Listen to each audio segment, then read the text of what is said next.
Hello, now I would like to show you how we look at the dementia score.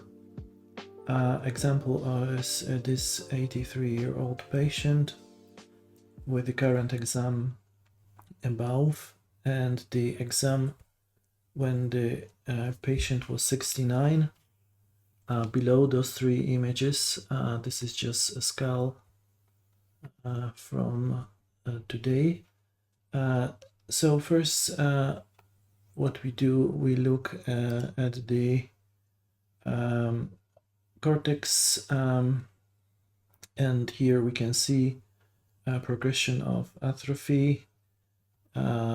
We can define a sulci, so we can say it is about GCA grade 2.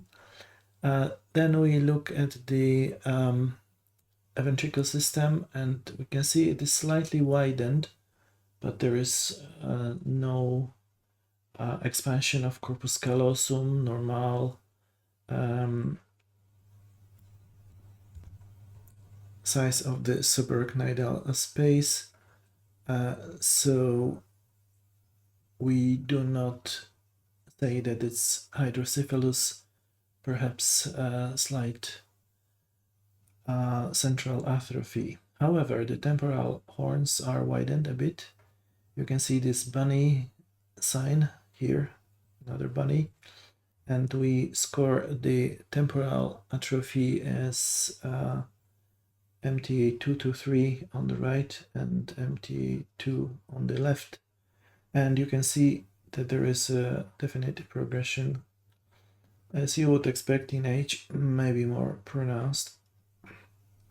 Then we look at the white matter lesions, and they are not very much pronounced. You can see some small white matter lesions, perhaps slightly confluent.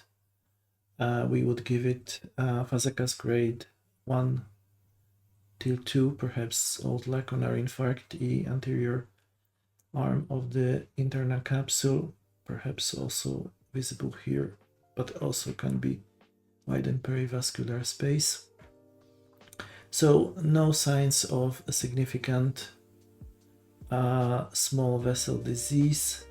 There is a slight atrophy in the cerebellum. You can see the upper parts of cerebellum and the vermis. Progression of the atrophy in mesencephalon and not so much in the pons. So overall, it is a general atrophy with the dominance cortically and mostly temporally.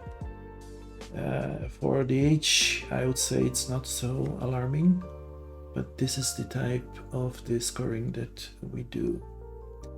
Thanks for watching, and I see you on the next one.